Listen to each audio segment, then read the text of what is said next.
दोस्तों, सैयदा कायनात हज़रत फ़ातिमा रज़ी अल्लाह ताला अन्हा के घर में असर की नमाज अदा की जा चुकी है। अब असर की नमाज के बाद सैयदा फ़ातिमा ने इफ़्तार बनाना शुरू करनी थी। तो आपने सोचा कि मैं देख लूं कि घर में आटा मौजूद भी है कि नहीं है। तो आपने देखा कि घर में सिर्फ 4 रोटियों का आटा मौजूद है और घर में शेर खुदा के अलावा नन्हे हज़रत इमाम हुसैन और हज़रत इमाम हसन भी रोज़े से हैं। अब इफ्तार होने से पहले तमाम घर अल्लाह ताला की इबादत में मशगूल था और अल्लाह ताला से रो रो कर दुआएं मांग रहा था। अब इफ्तारी का वक्त करीब आया तो हज़रत फ़ातिमा रज़ी अल्लाह ताला अन्हा ने दुआ को ख़त्म किया और सैयदा फ़ातिमा ने 4 रोटियां पकाईं। अब शाह कौनैन की लाडली बेटी के घर में रमज़ान का दस्तरख्वां सज गया, जिस पर सिर्फ 4 रोटियां और सहरी के वक्त का कुछ बचा हुआ सालन मौजूद था। अब सैयदा फ़ातिमा ने उनके हिस्से की एक एक रोटी उनके सामने रख दी। मगरिब की अजान हुई और रोज़ा इफ्तार हुआ। हज़रत अली, हज़रत हसन और हज़रत हुसैन ने अपने अपने हिस्से की रोटी को ख़त्म किया। अब सैयदा फ़ातिमा ने अपने हिस्से की आधी रोटी को खाया और एक लम्हे के लिए कुछ सोचा और आधी बची हुई रोटी को अपने पल्लू के साथ बांध लिया। तो नन्हे शहजादे पूछने लगे कि माँ जी, क्या हुआ, आपने अपने हिस्से की पूरी रोटी नहीं खाई? तो सैयदा फ़ातिमा फरमाने लगी कि पता नहीं मेरे बाबा ने कुछ खाया होगा या नहीं खाया होगा, इसलिए मैंने उनके हिस्से की आधी रोटी अपने पल्लू के साथ बांधी है। अब सैयदा फ़ातिमा अपने हिस्से की बची हुई रोटी पल्लू में बांधकर अपने बाबा के घर के दरवाजे पर पहुंचती हैं और हमारे नबी पाक सल्लल्लाहु अलैहि वसल्लम उस वक्त नमाज अदा करके अपने घर की तरफ आ रहे थे। तो आपने देखा कि उनकी लाडली बेटी आपके घर के दरवाजे के सामने खड़ी है। तो हमारे नबी पाक ने बड़े ही प्यार से पूछा कि बेटी फ़ातिमा, आप दरवाजे पर क्यों खड़ी हैं? आप घर के अंदर क्यों नहीं तशरीफ़ ले गई?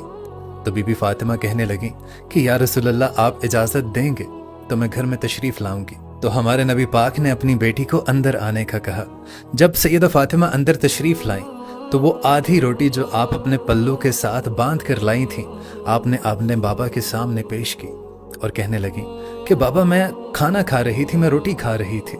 अचानक मुझे याद आया कि पता नहीं मेरे बाबा ने रोटी खाई होगी या नहीं खाई होगी। मैं इसी फिक्र में अपने हिस्से की आधी रोटी बांधकर आपके लिए लाई हूँ। सैयदा फ़ातिमा का इतना कहना था कि हमारे नबी पाक सल्लल्लाहु अलैहि वसल्लम की आंखों से आंसू ज़ारो कतार जारी हुए और आप अपनी बेटी से इरशाद फरमाने लगे कि बेटी, मैं आज 4 दिन से भूखा हूँ। 4 दिन से मेरे खलक में एक भी रोटी का निवाला नहीं गया। और दोनों बाप और बेटी ज़ारो कतार रोने लगे। हमारे नबी पाक ने वो रोटी सैयदा फ़ातिमा से ली और सैयदा फ़ातिमा कहने लगी कि बाबा, आज मैं रोटी आपको अपने हाथों से खिलाऊंगी।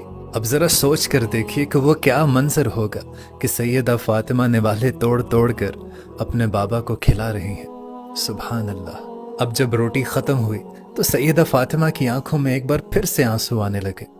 तो नबी पाक सल्लल्लाहु अलैहि वसल्लम ने पूछा कि बेटी, अब आप क्यों रो रही हैं? तो सैयदा फ़ातिमा रज़ी अल्लाह ताला अन्हा सिसकियां भरते हुए कहने लगी कि बाबा, कल को क्या होगा?